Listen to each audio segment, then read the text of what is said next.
Hi guys, welcome back to the channel. It's the Cooking Nuts, and in today's video we're going to be making scones. So if you're a sweet tooth, or you have one, or you have a friend, come close, or if you have children, these are perfect. It's really an easy recipe, and yeah, there's not a lot of work to do like other baking recipes.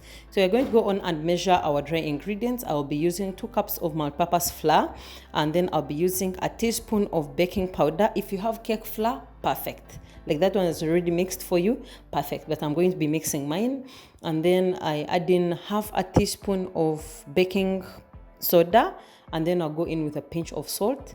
I'm also going to be using a third of a cup of regular sugar. You can use brown sugar, anything, as long as it's a sweetener. And then I'll mix this and go on to the next stage. So as I mix my flour and all the other ingredients, please take this opportunity to subscribe to my channel if you really enjoy my content, because it gives me a chance to reach out to other people who also like the content like you do, and it helps me grow. Thank you.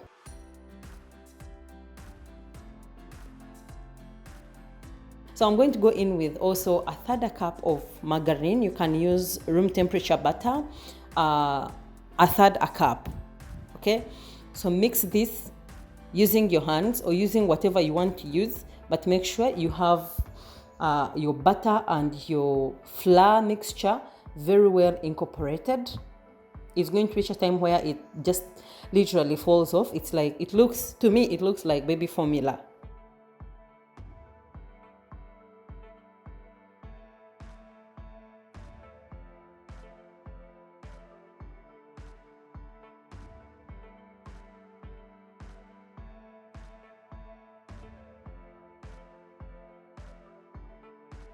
So I posted this on my Instagram. By the way, if you don't follow me on Instagram already, kindly go there and follow me. Let's chat more on a personal basis, okay?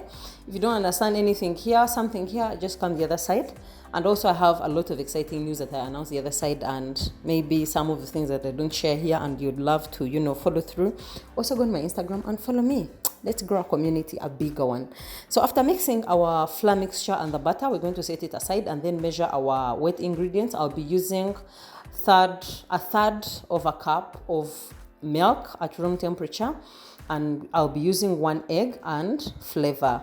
I prefer pineapple. It really comes in so strong, pineapple flavor or vanilla flavor. Whatever flavor you actually want to use, just use that. And if you love that I'm using a cup that still has margarine in, I would love to let you know that margarine and milk don't mix, so joke's on you.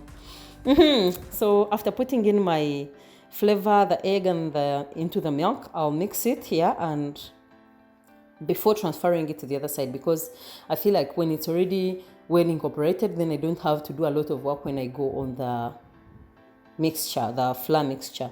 So right now the egg is really mixed well. I'm going to go on ahead and put it into my dry ingredients, and then I'll use my hand. You can use a whisk, you can use a fork, whatever you want to use, please use that, and then mix.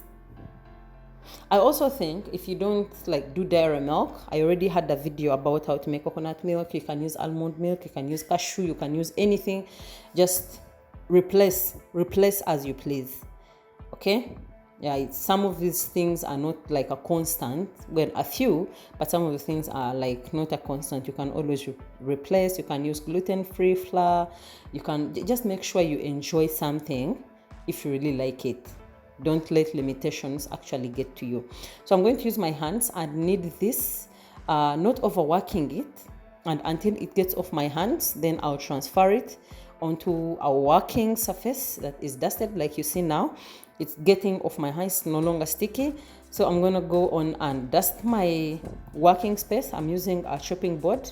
Just put there some flour so that my scone dough doesn't stick down, and then I'll transfer it there. I'll be using my hands because this dough is actually like soft. It's not so hard like for chapati or bread. It needs hard work. I will be using my hands to flatten it out. You can also cut like thick scones, the standard ones, but I want mine to come out like quickly out of the oven, and because I have small children, I want sizes that the children can be able to pick up and just enjoy without having to struggle with not finishing one big thing. But if you want bigger sizes, you're an adult, or you just want to make maybe for sale, then you go on ahead and don't thin it out. Leave it a little bit thick. Use a cookie cutter, any shapes you prefer, and cut the shapes out, and then transfer to your baking tray just like that. It's not sticky, first of all, because of the butter, and then second, because the working space is dusted. So remove this other unshaped dough, and then you're gonna do the same thing. Don't throw it away, okay? I know some of you are stubborn. Don't throw it away. Just redo again, flatten it out, and then cut out shapes and onto your baking tray. You can just butter your tray. You can just use a parchment paper, and into the oven you go. These were the vanilla ones. I also made the pineapple ones that had raisins in them, and that is how they looked. Man, these things smell so nice. I don't know if you can see the sugar crystals that did not melt inside. They feel like sugar, they feel like dusted cookies. Those ones, you understand them.